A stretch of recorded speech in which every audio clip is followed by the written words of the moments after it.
In 2021, we saw the conclusion of probably one of the most popular and arguably one of the greatest manhwas to exist, Solo Leveling, come to an end.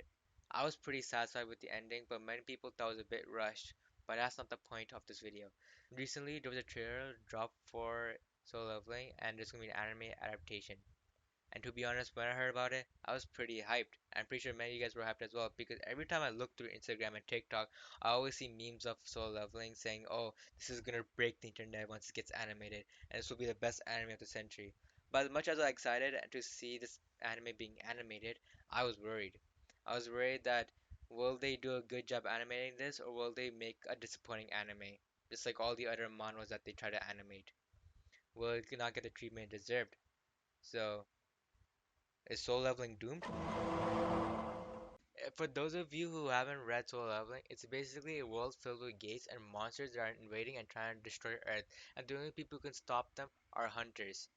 A boy by the name of Sunjin Woo was among one of the weakest hunters and was doing missions just to pay for his mother's bills.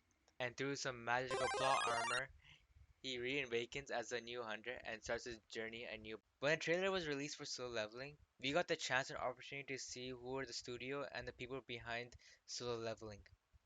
A1 Pictures. Huh? Do not get me wrong though, A1 Pictures have made some pretty notable animes. Some of them you probably may have heard of. Love is War, 86. But they also made some pretty controversial and pretty bad animes, like Seven Deadly Frames and Sword Art Online. And you know what happened to those two. But at least they made something that the fans, to some degree, enjoyed. But how will they tackle Solo Leveling? The main issue that I'm having with this manhwa is the complexity of the manhwa itself. I'm pretty sure anyone who read the manhwa and worried about the animation will know that it's going to take a really long time for them to animate the shadows and the monsters because they're pretty much the biggest things that made manhwa pretty enjoyable, honestly. And if they make them into like potato versions of like Meliodas from Seven Deadly Sins, then it's just gonna be quite probably one of the lamest animes to see. Next is like the pacing. Since there's like a lot of good fights and good scenes, it's like pretty short and sweet. They might just make the overall anime pretty fast paced and will like have like less episodes to air. It just might make it a bit boring, just like what happened to God of High School. Next is the manhwa was made in Korea, right?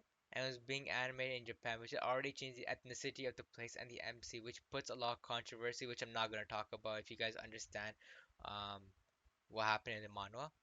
And lastly, it's another work that's being made in Japan, which is already history that was behind manhwas that are being animated. All of them are pretty average at best, which I was pretty disappointed in hearing because I generally wanted to see Korea and like studios in Korea to make their very own animes. But what can we do? Obviously nothing. We can just only hope that our doubts are completely crushed and A1 Pictures can prove us wrong.